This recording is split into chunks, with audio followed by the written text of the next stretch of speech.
Assalamualaikum warahmatullahi wabarakatuh.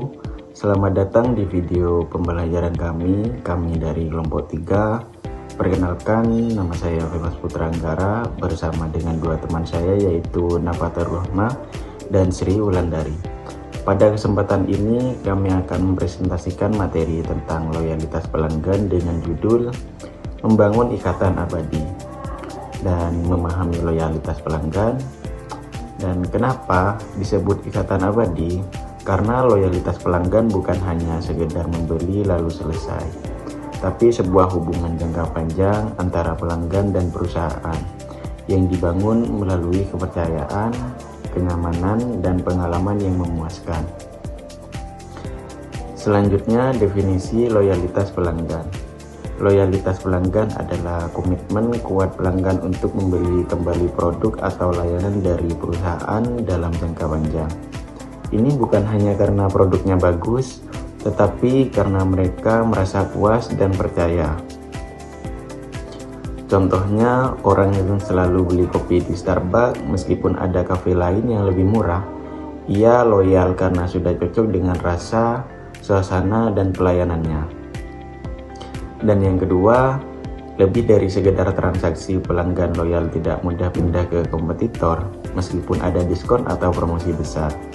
Mereka memiliki ikatan emosional, dan contohnya pembeli yang selalu memilih Indomie dibanding merek lain walaupun harganya naik. Dan yang ketiga, hubungan jangka panjang. Loyalitas dibangun dari pengalaman positif yang konsisten. Contohnya, pelanggan yang selalu kembali ke salon tertentu karena hasilnya selalu memuaskan dan pelayanannya ramah. Dan selanjutnya menjelaskan faktor inti yang membuat pelanggan bisa loyal, yaitu ada 3. Yang pertama, kepercayaan. Tanpa kepercayaan, pelanggan tidak akan kembali. Contohnya cenderung belanja online di toko yang ratingnya bagus dan ulasannya jelas. 2. Kenyamanan. Semakin mudah dan cepat proses pembelian, semakin besar peluang pelanggan kembali. Contohnya aplikasi ojek online yang memudahkan pesanan makanan bayar cardless dan proses cepat. Dan yang ketiga, hubungan yang kuat. Hubungan emosional membuat pelanggan merasa dekat dan dihargai. Dan contohnya, toko kecil yang menyapa pelanggan dengan nama sehingga membuat pelanggan merasa spesial. Dan selanjutnya yaitu mengapa loyalitas pelanggan itu sangat penting. Loyalitas pelanggan memberikan banyak manfaat strategi yang krusial bagi kelangsungan dan pertumbuhan perusahaan, yaitu ada 6. Yang pertama, efisiensi pemasaran. Lebih murah mempertahankan pelanggan lama daripada mencari pelanggan baru. Dan yang kedua, pendapatan stabil. Pelanggan loyal membeli lebih sering hingga pendapatan perusahaan lebih stabil. Dan yang ketiga, advokasi merek. Pelanggan loyal sering mendokumentasikan brand ke orang lain tanpa diminta. Dan keempat, tahan harga. Mereka tidak mudah pindah ke brand lain meskipun ada diskon dari pesaing. Dan yang kelima, sumber informasi. Pelanggan loyal memberikan feedback jujur yang bermanfaat. Dan yang keenam, keunggulan bersaing. Perusahaan dengan pelanggan loyal jauh lebih kuat menghadapi kompetitor. Sekian dari saya, kurang lebihnya mohon maaf. Akan dilanjutkan oleh pemateri yang selanjutnya. Baik, di sini saya sebagai pemateri kedua akan membacakan tentang manfaat strategis loyalitas pelanggan. Mengurangi biaya pemasaran dan promosi. Mendapatkan pelanggan baru membutuhkan biaya yang jauh lebih besar daripada mempertahankan pelanggan lama. Pelanggan loyal sudah mengenal dan percaya pada perusahaan, sehingga upaya untuk meyakinkan mereka tidak serumit pelanggan baru. Ini secara signifikan mengurangi pengeluaran pemasaran. Meningkatkan pendapatan jangka panjang. Pelanggan yang loyal cenderung melakukan pembelian berulang dan seringkali meningkatkan nilai belanja mereka dari waktu ke waktu. Ini menciptakan arus pendapatan yang stabil dan dapat diprediksi, mendukung pertumbuhan bisnis yang berkelanjutan. Selanjutnya, manfaat strategis loyalitas pelanggan bagian 2, mendorong word of mouth positif. Pelanggan yang loyal tidak hanya membeli uang, tetapi juga menjadi advokat merek. Mereka merekomendasikan produk kepada teman, keluarga, atau menilai media sosial. Rekomendasi pribadi ini lebih dipercaya daripada iklan dan sangat efektif dalam menarik pelanggan baru. Mengurangi sensitivitas terhadap harga. Pelanggan loyal tidak mudah terpengaruh oleh perubahan harga atau promosi dari pesaing. Fokus utama mereka adalah pada kualitas, kepercayaan, dan nilai mereka dapatkan dari merek, bukan sekedar harga terendah. Ini memberi perusahaan fleksibilitas harga. Manfaat strategis loyalitas pelanggan bagian 3. Menjadi sumber informasi penting. Pelanggan loyal seringkali bersedia memberikan masukan dan umpan balik yang jujur. Informasi berharga ini dapat dimanfaatkan oleh perusahaan untuk perbaikan produk, meningkatkan layanan, inovasi, dan pengembangan strategi di masa depan. Meningkatkan keunggulan bersaing. Basis pelanggan yang loyal menciptakan bagi kompetitor. Semakin banyak pelanggan yang terikat kuat pada suatu merek, semakin sulit bagi pesaing untuk merebut pangsa pasar dan menembusi industri tersebut. Baik, itu saja yang dapat saya sampaikan. Baik teman-teman, sekarang saya masuk ke bagian bagaimana sebuah perusahaan mengukur loyalitas pelanggan secara objektif. Kenapa ini penting? Karena tanpa data yang jelas, perusahaan gak akan tahu apakah pelanggan yang datang itu benar-benar loyal atau cuma mampir sekali. Ada beberapa metode pengukuran yang biasa dipakai perusahaan dan semuanya punya masing-masing dan semuanya tuh punya fungsi masing-masing. Yang pertama yaitu repeat purchase rate. Ini mengukur seberapa sering pelanggan melakukan pembelian kembali dalam periode tertentu.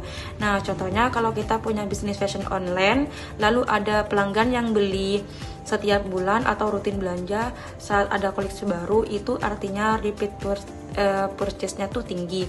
Ini tanda mereka nyaman dan puas sama produk kita. Nah, yang kedua yaitu customer retention rate. Nah, retention itu intinya melihat berapa banyak pelanggan yang bertahan menggunakan produk kita dari waktu ke waktu. Misalnya di aplikasi layanan streaming, kalau di pelanggan terus memperpanjang langganan tiap bulan, artinya retensinya tuh bagus.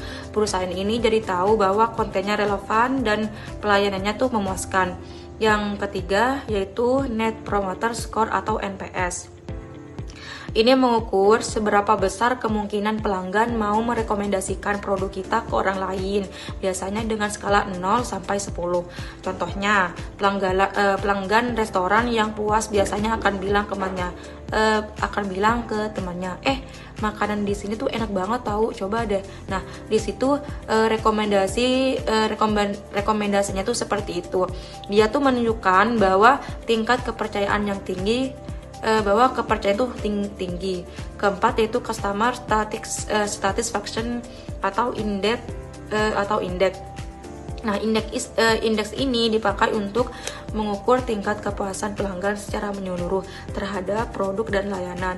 Misalnya, setelah belanja di e-commerce, pelanggan tuh diminta kasih rating mulai dari kualitas barang, kecepatan pengiriman, sampai respon admin. Nah, data itu kemudian dirangkum jadi indeks kepuasan. Nah, yang terakhir yaitu share of wallet. Ini mengukur berapa besar porsi pengeluaran pelanggan yang mereka alokasikan ke produk kita dibandingkan merek pesaing. Contohnya, kalau seseorang setiap bulan mempunyai budget skincare 300.000 dan 200.000-nya tuh dibelanjakan ke brand tertentu, berarti brand itu tuh punya share of wallet yang besar. Dengan semua indikator ini, perusahaan bisa mengetahui mana pelanggan yang benar-benar loyal dan mana yang hanya transaksi sekali saja. Selanjutnya, perbedaan behavioral dan attitudinal loyalty. Yang pertama yaitu behavioral loyalty adalah ketika pelanggan membeli berulang karena kebiasaan atau kenyamanan. Misalnya seperti orang beli galon di warung yang sama karena dekat, bukan karena mereknya tuh spesial. Yang kedua yaitu attitudinal loyalty, lebih dalam. Ini muncul karena rasa suka, kepercayaan, atau ikatan emosionalnya. Contohnya, pengguna iPhone yang tetap beli seri baru karena merasa cocok dan percaya kualitasnya. Nah, dua jenis loyalitas ini perlu dipahami bersama untuk melihat seberapa kuat keterikatan pelanggan terhadap brand. Yang selanjutnya yaitu kesimpulan membangun masa depan dengan loyalitas. Nah, loyalitas pelanggan adalah aset paling berharga bagi perusahaan. Loyalitas ini bukan hanya soal pelanggan terus membeli, tapi juga soal hubungan jangka panjang yang menghasilkan banyak manfaat seperti efisiensi biaya, pendapatan yang lebih stabil, serta advokasi merek yang kuat. Nah, ketika perusahaan itu fokus membangun kepercayaan, memberikan pengalaman positif, dan secara konsisten mengukur loyalitas, maka perusahaan dapat menyiapkan fondasi yang kokoh untuk pertumbuhan di masa depan. Contohnya nih, seperti brand-brand besar, contohnya seperti brand-brand besar. Contohnya seperti Starbucks, Tokopedia, atau Wardah. Nah, itu bisa bertahan dan berkembang karena mereka tidak hanya menjual produk, tapi juga menciptakan pengalaman yang membuat pelanggan tuh merasa dihargai dan terhubung. Intinya, pelanggan yang loyal adalah aset tak ternilai bagi perusahaan, dan mereka adalah kunci untuk masa depan bisnis yang sukses. Terima kasih. Sekian dari kelompok saya. Wassalamualaikum warahmatullahi wabarakatuh.